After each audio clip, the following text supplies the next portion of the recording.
Hello and welcome to our local community spotlight. We are here with Dr. Doug Jacobs of Morgan School District. He's our superintendent here in Morgan County. My name is Jerry Pierce and I've been doing these spotlights here for a little while, and we wanted to connect with the school district and being the one who oversees the operations of the school district and implementations of policies and procedures. And because of our COVID pandemic that's going through this nation and global world, we want to kind of touch on what Morgan School District is doing to help facilitate the continuing needs and education of our students. So welcome, Dr. Jacobs. We appreciate you being here today.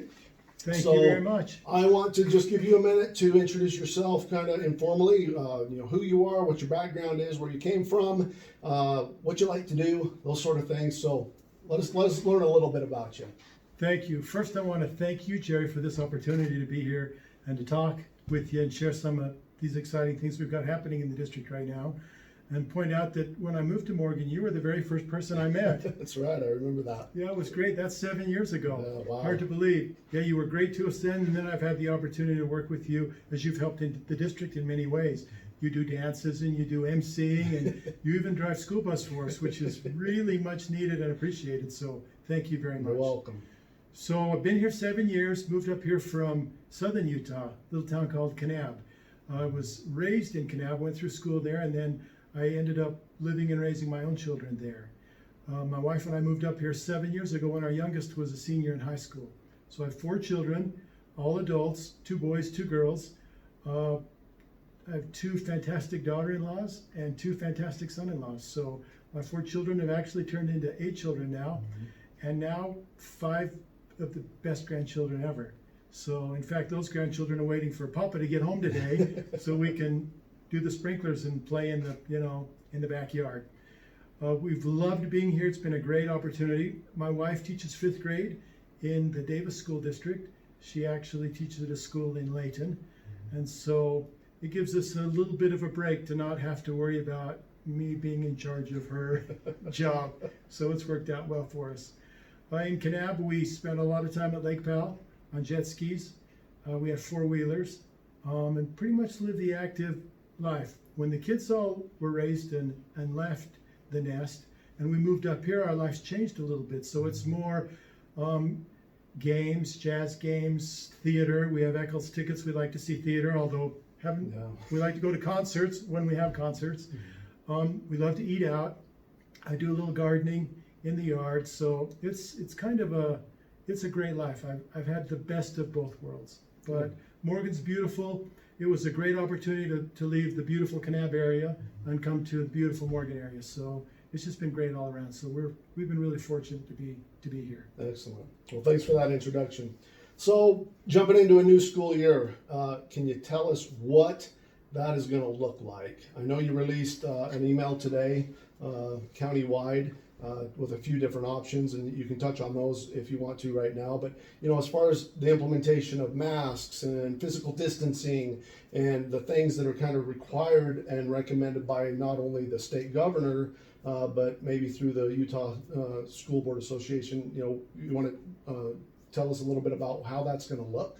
You betcha. It's been a great partnership up to this point. We've had partnership with the Weber Morgan Health Department, the State Office of Education, and we've worked really closely on the state requirements and our own plan. It's important to be transparent and to have as much participation as we can, but with the circumstances we're under, it's really hard to throw a big party and invite 1,000 of your closest friends. So we were a little more deliberate in our district committee, invited as many stakeholders as we could involving teachers, parents from school community councils, community leaders, our emergency preparedness leader, the Weber Morgan Health Department, just a really robust group of about 30 people that met and looked at the state requirements and then talked about ideas that would work in Morgan. And so from that, we established a framework. That was 2 weeks ago, and we've spent the last couple of weeks going school to school, refining the plan on each school site to see what it's going to look like best for them. So we've had participation on the district level, the committee I described, and then each school's had their own committee of teachers, parents, staff members. So it's involved as large a crowd as we possibly can do. So our teachers are eager to have the kids back at school. We're excited that we're able to hold school.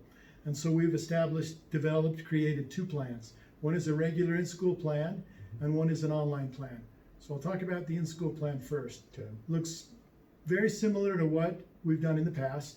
In fact, all of our students that have been enrolled before and are going to continue with us don't have to take any steps or action to join the plan. They just come back to school on August 25th.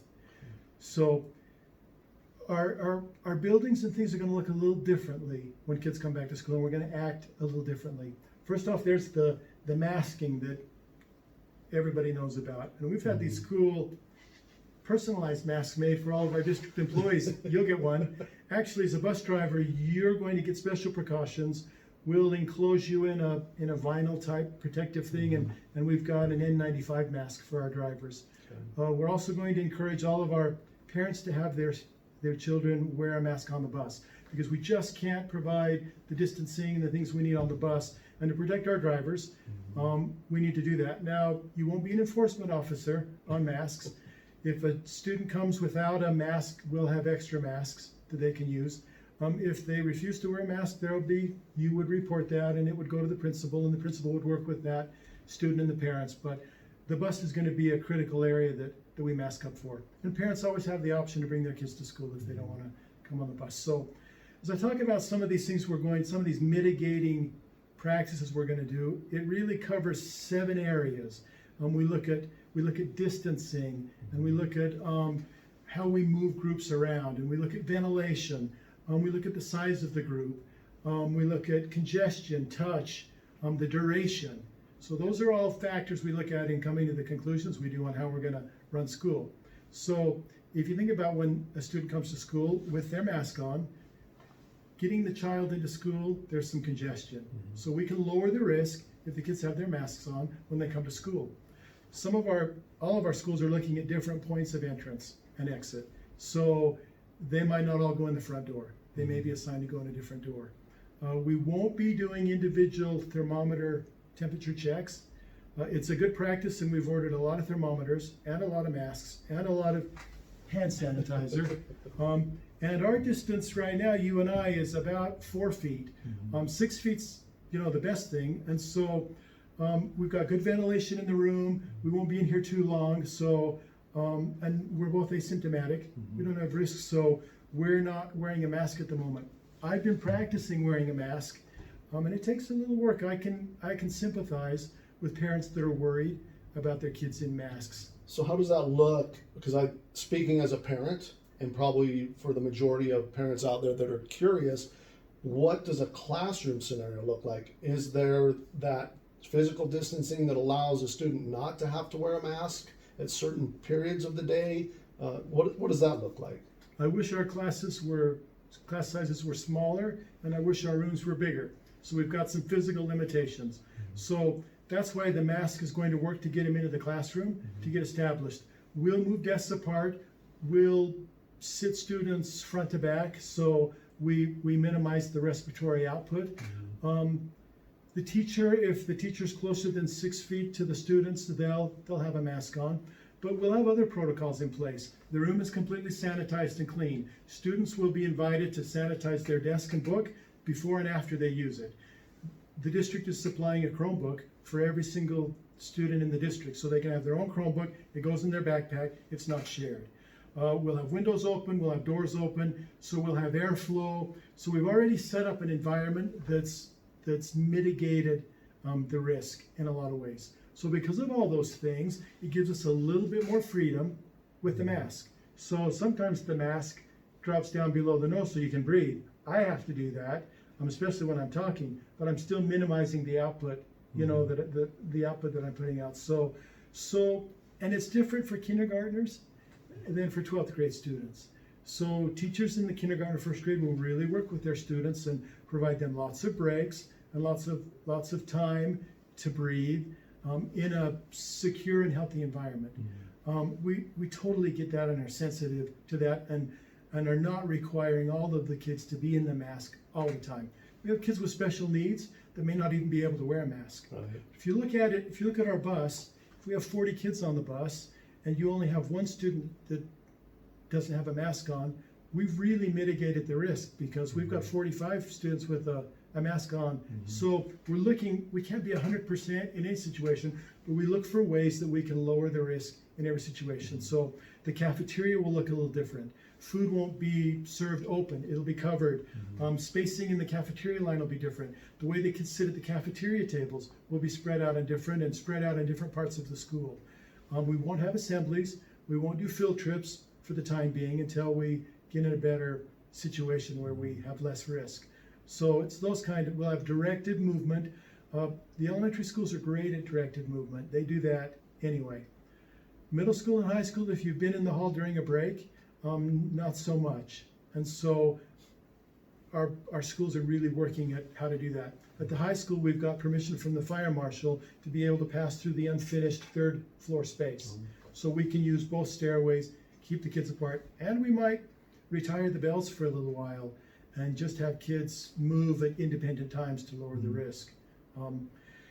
One big question we have from parents is, what are you going to do about participation and attendance? Because in the past, you've had high school students that say, oh, I got to go to school sick because I can't miss class. So we're really going to work on that and lower those expectations and try to make in school and online equal. Not make attendance a thing. So those are just a few of the changes. Our second plan is the online school. That's for students who are going to miss more than 30 consecutive days at a time, or parents that want to keep their students home for a while, but want to have online schooling. And we'll provide it, and we'll also use other sources. So it'll be our own teachers, we'll have our own school facilitators that work with parents. It'll be different than it was during the closure. It won't be every teacher working with every student. It'll be our teams of teachers providing curriculum through our school facilitator to the online students at home. We'll use Canvas and Google Classroom. They'll be the only two ways we communicate. We'll get rid of all of those other ways that were confusing. And the student works with the online facilitator who works with the school and the teachers. If we're not able to provide a class that we need, we have contracted with outside sources to provide other curriculum, but it'll come through us. The great thing about that is it keeps our teachers here in Morgan working. If people peel out and decide to do their own homeschool thing and use their own, use whatever source they want, then we lose that funding. So we're really encouraging people to either come back to school, parents, send their kids back to school, or do our online thing. But they have the right to do whatever they want, in the end. Awesome. I think they're great plans. I think it was just a matter of, clarification of how that was going to be implemented. Yep. What about sensitivity to, you mentioned it, special needs children, or what if there's a medical condition that, would not really allow a student to be able to wear a mask? Are there steps in place for something like that? Again, we look at all those mitigating factors. If we sanitize the room, if we minimize touch, if we got all those factors to really help the situation, then we've created an environment that's safer for the kid, and all the other kids are masked up. We have some kids students with special needs that may not be able to wear it for more than 5 minutes at a time. And it might take 2 months before we can teach them how to, and they may be only be able to wear that mask 10% of the time. So as far as school, we'll do everything we can to lower the risk. Same for our employees, that might be at higher risk. And again, it boils down to the mask being probably the best way to minimize that risk. We'll take all these steps. If as a parent you feel uncomfortable and it's just still too much risk, choose our online plan. Let us deliver instruction home, stay home for a few months. The way the online plan works is you've got to commit to it for a term. So if you're in for the term before you can roll back into regular schoolwork. But we really want to keep all the kids in the Morgan nest, so we look at all of the students as just transitioning eventually back into the classroom. So we want to keep them as close as we can to what we're working on every day. Okay. Is there going to be some education to the students in respect to, look, you may see other peers not wearing a mask or a faculty member or whatnot, to help them understand so there's not a public shaming per se for someone who isn't wearing a mask versus those that are complying and wearing? Is there going to kind of be that educational moment for students and faculty to make sure that people aren't being singled out That's because a they may great, or may not be wearing great masks? question. And we're really going to try to model it from our principals to our teachers to model mask wearing as much as possible. I worried about this when this all started happening at the beginning of the summer. I worried about the shaming that might go on between the ones that want to wear a mask and the ones that don't want to wear a mask, and what that was going to look like. I was a little relieved when the governor came out with a mandate, because it kind of took that fight away from all of us and that worry, because we all are in. We worry about those high school boys that might think masks are not cool. So our district motto, our district theme for all of this is Stronger Together. One of the teachers suggested that it maybe be something like Masks Are Sexy, for high school kids. And maybe, that high school senior girl talking to that 10th grade boy or whatever and saying, wow, you look so great with that mask. I've never noticed your eyes before. That kind of thing, a positive thing. We don't want any shaming. Right. We want to work with everybody. And we realize, and our kids will be taught and realize, hopefully at home and at school, there are going to be some that can't do it the way we are all doing it. And that's the world we live in. We have to do that. We had a lot of debate about the temperature check. We thought maybe we'll check them all before we get on the bus. But you know what that's asking the bus driver to do. And on cold mornings, waiting for everybody to do their temperature check, a little self-defeating. And then as they all come to school, if we line them up outside at the doors and don't let them in, it's a logistical nightmare. So we're going to have thermometers, and we'll use them as we see symptoms, and the school nurses will have them. But we're not going to set up an opportunity. Just picture this. The kids all line up, we do a temperature check, and it's like, green, green, green, red, and then everybody hears and everybody knows that Jerry Pierce has a temperature of 101.7 and he got sent home, today. Right. So not much for your privacy, and it's our job to keep everybody's business private. Sure. So in that situation, in those circumstances, we've looked at all sides and decided what's the way we can ensure privacy and dignity, discourage shaming, and still have a healthy, safe environment. So that's just a taste of some of the discussion that's gone on in our plan. What can we as parents do to help? What would you ask of parents of the children attending or choosing online? First off, super grateful for the support of the Morgan School District parents. They're great in every possible way. Extracurricular activities, they're great fans, they're great supportive parents, and you can tell that by the quality of the kids we have in Morgan. It's a fantastic place to work. Here's the first thing. Everybody needs to stay home when they're sick.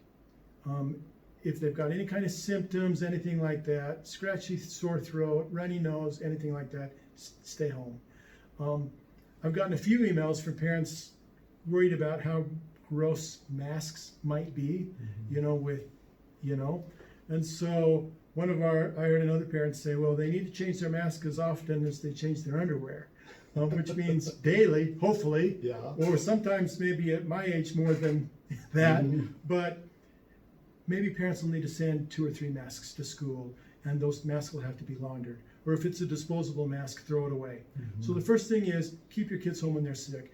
We'll keep the instruction coming. We'll communicate via online. They'll have a Chromebook that they can work with at home. So that's the major thing we need everybody, all the parents, to do, is help us in that way. The second thing is, if your student's a bus rider, help us by sending that student to the bus with a mask. That would really help the busing situation. And any kind of dialogue at home that's supportive of all of us working together to try and make this thing work, keeping in mind that we're really happy we all get to come back to school, and we hope that there's not another shutdown. Right. So those are the things right now that we're asking for parents to do. Staffing, are you in need of extra help from parents, substitutes, anything like that again, a parent could maybe reach out and help you as a district? We're always looking for substitutes. So if anybody out there is interested in subbing, look online for application or call the district office here. We'd love to have you sub. We'll be doing visitor checks and sub checks and thermometer, temperature checks, and masking for anybody that comes into the school. And our substitutes will do the same thing. But yeah, we always need substitutes. Over the past few years, we've increased the pay for substitutes, so it's a little more lucrative situation. You're not going to make a fortune being a substitute teacher, but it's hopefully worth your time. And to add that substitute, bus drivers. substitute bus drivers are in need. Yep. Any place you go, you see the sign that says bus drivers needed on all the buses. We've been fortunate the last year or so because we've had some great bus drivers. We've had a few retired this year, so we're always on the lookout for bus drivers and sub-bus drivers. So, And it's a good opportunity. I've been doing it now 11 years or so as a substitute only, and it's nice to be able to jump in and help when you can. So we've also worked on the pay for drivers. It's a little better pay, and the waiting periods to move from pay grade to pay grade have been lessened. So you don't have to spend so much time as a temporary driver as far as pay is concerned. So anyway, yeah. Yeah, and if you wanted the opportunity to move up into a full-time position as a driver, you can do that. I obviously have other yes, you do. things that I do, and have not been able to commit to a full-time opportunity. It has been given to me on multiple occasions, so I appreciate that based on the seniority that I've had. But there is that opportunity as well for those who are seeking maybe something a little more full-time. We hope to have a place for everybody that wants a job in the district. If you're a teacher, if you want to drive bus, if you're a lunch worker, we always need good cafeteria workers. So yeah, interested in keeping our folks employed. We added a new school nurse this year for the Mountain Green area. And so the Morgan area will have their own part-time nurse, and the Mountain Green area will have their own part-time nurse. So that's through a state mental health grant. We've also hired a new licensed clinical social worker that'll be a full-time district employee that works with the counselors and works with kids that have other more challenging mental health type issues. And we'll probably spend a day in each school this year. The high school has a larger population, so there may be more time spent at the high school, but we're thrilled to be able to offer those mental health services because that's a critical need during all this time, and we're very aware of those kinds of needs. Anything else you want to sum up with this interview today? No, appreciate the opportunity. Thanks. We're excited about it. Hope we can make this work. We're all learning together. We are. Hope you've noticed the new bleachers going in at the high school. Yep. They're spectacular. Who knew when the board planned for all of those that we might have to do some crowd social distancing, but we've gone from being able to seat 1,000 people tightly to almost 3,000 students in our new stands with the new press box. So the board's very interested in and works hard to make sure they compensate their employees in line with what other districts are doing, and also that all of our facilities are kept up. Morgan Elementary School has the new parking area, and they also are having their kitchen remodeled this summer. It's underway right now, and new cafeteria and gym flooring. So those are just a few of the things happening in the district, and so we're excited. The board is super committed to a positive experience for everybody. Well, I mean, I personally thank you, and I think for the overall population of parents out there. I know it's a thankless job that you and many of your faculty and staff hold, but we do appreciate what they do for our district, all the way from a superintendent down to administrators and faculty and staff. So we do appreciate it. Thank you. We love our lunch ladies. They were spectacular during the closure. We love our custodians, our bus drivers. So yeah, that's true. And I like to hear from you. So people should email me. Don't hesitate to call me. Answer some of the things I send home, and I'll email you right back. Sometimes people like what I have to say, and sometimes we can't. We agree to disagree. Right. But I love the input, and it's important to the board that we have input from as many people as we can. And Dr. Jacobs is really, really accessible. He's very easy to get hold of. So don't be intimidated by him, Unless it's like an on-camera interview, and then I might stall for a couple of months. But so yeah, feel free to reach out to him directly through. You all have his email when he sends out his email blasts. So we appreciate your time today. Watch for us on Instagram, Facebook, and Twitter. Hey, yeah, you've hit all the social media platforms. It scares me. We're going. We're jumping in. That's where we're going. Yep. Thanks. Well, thanks, Dr. Jacobs. Thank you.